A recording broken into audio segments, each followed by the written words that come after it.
So I was asked to make a video about this from a friend of mine. Um,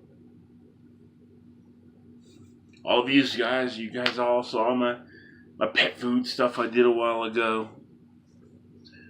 All that's kind of changed. Not really changed, but like it's not the same as it used to be. So, so you have dogs and cats. Those are the two animals that I'll be talking about in this video.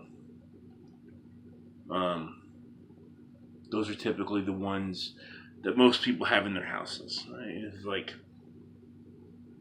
fucking you have any other, well, not any animal, but we can have rabbits and guinea pigs, and they're all gonna have different diets. But the most, what people mostly have is dogs and cats.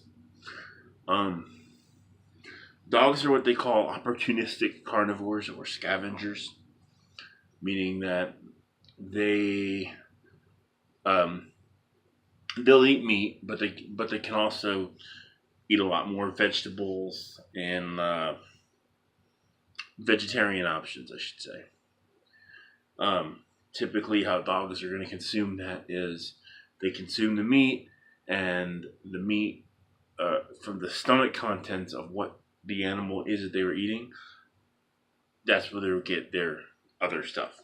But they'll also be out in the wild and have things like berries and stuff like that. They'll eat those. Cats or anything from the feline family typically only consumes whatever vegetarian options are in the stomach lining are in the stomach of the prey that they catch. So that's why if you notice, if you look at a bag of dog food and a bag of cat food, same brand, same everything. Typically, you'll see the protein hovering around 20% for a dog versus 30 to 35% for a cat, because cats need a ton more protein. So, you ask what I do here, because I do still feed kibble. I got some store brand over there mixed in with some pretty good stuff.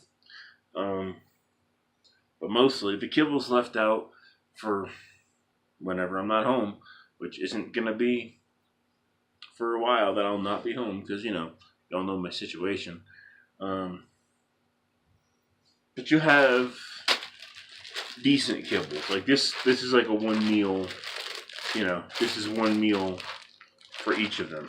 That's about how much they'll consume. As you can see, he loves this stuff because he is right here, right there. So this one, it's a sardine. Now cats typically, you think sardines a meat source, it's protein. You don't typically see cats in the wild sticking their paw in the water. You do sometimes, but I typically like to stay away from seafood. So like this one is actually from New Zealand. It's air dried. It's mackerel and lamb. I like it because it's the lamb in here. It's got 44% protein as opposed to this one has 38%. Then you have, turkey, and I believe the next one's chicken, right? The chicken is going to be 38%. Turkey is going to be 38%. But what do I do? How do I normally feed? Well, so I've got one bad brand of cat food. She's going nuts over here too. Didn't know you already had your wet food for the day. Yes? No. See if you're sardine and your chicken. I'm actually probably gonna feed these on the same day that I feed these. He's over here wanting. Listen, you want to be the star? Oh, it's just because I got the food, right? But I'm doing this for a YouTuber that I was just watching. I forget what his name is, but I'm gonna post the link to this in his description or in this video. He feeds a raw diet, which I used to, but I kind of changed a little bit. I feed a freeze-dried raw diet now. So for something like this, this is the Honest Kitchen. Now the reason why I changed from raw to these guys is because the raw diet that I was making myself for my animals, wasn't as nutritionally balanced as this is. And now the thing with this is, to make this meal, all you do is you add some water, or you add it as a topper to the either canned or dry food that they already have, which is what I do.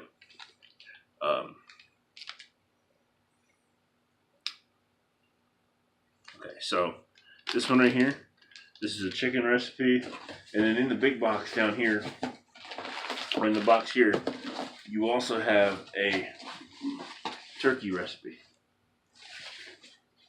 It's like 6 pounds of this stuff.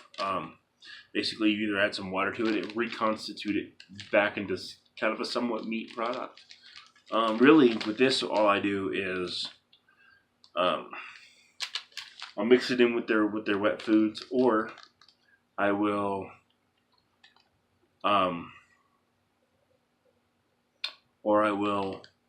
add water to it and then let it turn into its own wet food. Now this is amazing stuff here. It's basically like, it's not as good as a nutritionally complete raw diet for animals, but the raw diet that I was following wasn't as good as this. So I basically get this, that 6 pound box cost me like $30, but this is like a month's worth of meals.